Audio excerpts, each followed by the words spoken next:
बातमी जुहू चौपाटीची आहे।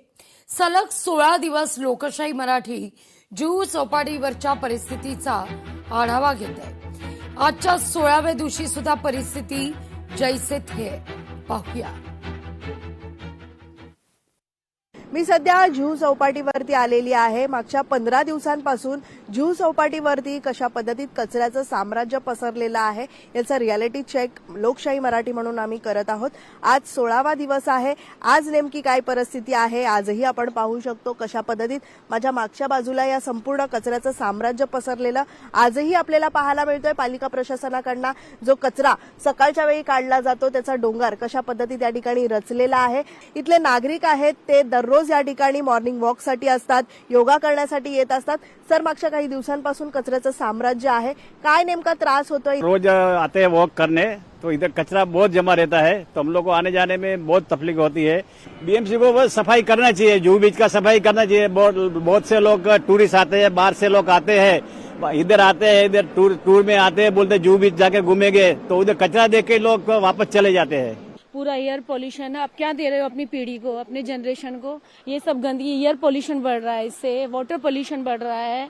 पूरा आपका चलना मुश्किल हो रहा है। इधर पे स्मेल देखो, चल घुसते ही पूरा गंदा स्मेल आ रहा है, आप चल नहीं पा रहे हो। लोग इतने, जुहू मेन चौपाटी है जो मतलब मेन जगह है, यहाँ पर आपके लोग आ रहे हैं, टूरिस्ट आ रहे हैं, इनकी हालत देख के क्या सोचते होंगे कि मुंबई की क्या हालत है। 3-4 लेबर को लेके काम करोगे तो ये काम नहीं हो सकता इतना बड़ा। आपकी 9 किलोमीटर 8 किलोमीटर जितना बड़ा ट्रैक है इसका, उसको क्लीन करने के लिए लेबर ज्यादा चाहिए। जो इतना आप एक थोड़े से लेबर लेके काम कर रहे हो तो आप दिन भर करोगे, कूड़ा आएगा, फिर समुद्र का तो यही है, वो सारा कूड़ा फेंकता है, तो वो फिर फेंकेगा, फिर वापस आएगा। आप नहीं कर पाओगे इतना लंबा ट्रैक में। तो बीएमसी का यही है कि आप लेबर बढ़ाओ, अपनी मशीन्स लाओ न्यू, और काम स्पीडली करो। एज ए टूरिस्ट हम तो साफ सुथरा मतलब क्लीन जुहू ही एक्सपेक्ट करेंगे ना, तो गुस्सा तो लगेंगे थोड़ा। नेशन के लिए थोड़ा बहुत कंट्रीब्यूट कीजिए। हर आदमी को, हर एक सिटीजन को हमें प्यार करना है। और ऐसा नहीं है कि प्रशासन भी, ये लोग भी देखिए ना, लोग भी तो, हर एक इंसान को भी तो चाहिए ना। ये क्यों पॉलिथीन इधर फेंकते हैं? तो सबको अलर्ट होना है, सब मतलब सबको ये प्रेम भावना रहना चाहिए। एक तो डस्टबिन भी इधर चाहिए, और लोगों को वो सेंस भी वो चाहिए। और जहाज में भी मतलब एक आदमी ऐसा होना चाहिए कि हाँ फेंको मत, इसको ऑब्जर्व करने के लिए। इधर भी चाहिए, इधर भी 2-3 लोग अगर सिक्योरिटी के इसमें बैठ जाएगा कि आप क्यों फेंक रहे हैं, तो मतलब ठीक होगा तब। या संपूर्ण गंभीर परिस्थितीचा खरंच गांभीर्यानं पालिका प्रशासन दखल देत नाही आणि हा कचरा साफ करत नाही, तोपर्यंत लोकशाही मराठी म्हणून आम्ही या सगळ्याच परिस्थितीचा दर दिवशी आढावा घेत राहणार आहोत। व्हिडिओ जर्नलिस्ट राजेश मनियारसह मीनाक्षी म्हात्रे, लोकशाही मराठी, मुंबई।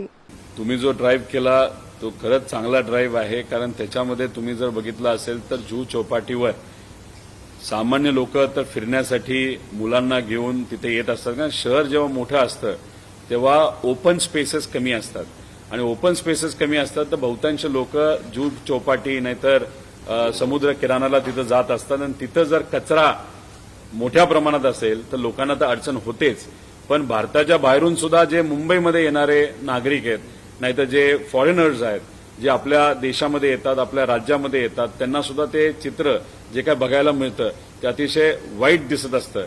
आम्ही महानगरपालिकेच्या कमिशनर मॅडम जे आहेत त्यांना भेटण्यासाठी सोमवारी मंगळवारी जाणार आहे।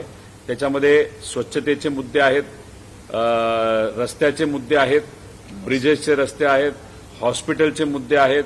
त्याच्याचबरोबर आम्ही नंतर लोकल ट्रेनचा एक महत्त्वाचा मुद्दा आहे, तो वेळेत लोकल ट्रेन येत नाहीत, अशा सर्व विषयांवर आम्ही त्या अधिकाऱ्यांना, आमच्या पदाधिकाऱ्यांबरोबर जाऊन तिथं भेटून जनतेच्या वतीने तिथं विनंती करणार आहोत।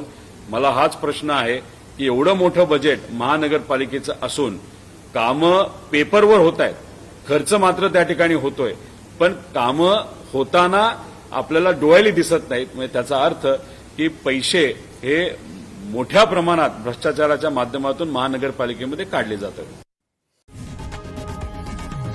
लोकशाही मराठी ऐका, पहा, जागरूक रहा।